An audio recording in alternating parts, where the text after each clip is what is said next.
السلام علیکم دوستو، سوال نمبر 1، نماز کے اصطلاح میں جلسہ سے کیا مراد ہے؟ جواب: دونوں سجدوں کے درمیان بیٹھنے کا عمل۔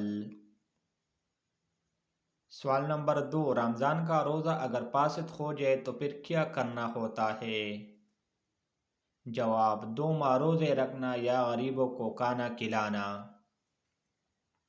سوال نمبر 3، روزہ رکھنے کی کتنی شرائط ہے؟ جواب نمبر 3، 4 شرائط۔ سوال نمبر 4، اگر زمین سے خزانہ نکل آئے اس پر کتنی فیصد زکوٰۃ ہوگی؟ جواب نمبر 4، اس خزانہ پر کوئی زکوٰۃ نہیں، اس کا مالک حکومت ہے۔ سوال نمبر 5، حج اور عمرہ کے دوران حج کن پہاڑوں کے درمیان چکر لگاتے ہیں؟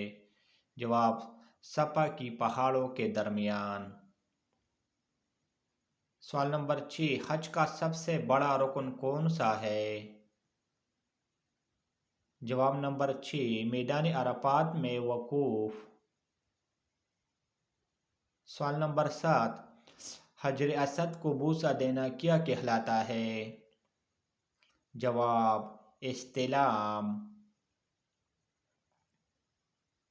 سوال نمبر 8، حج کے دوران مسجد نمرہ کی کیا اہمیت ہے؟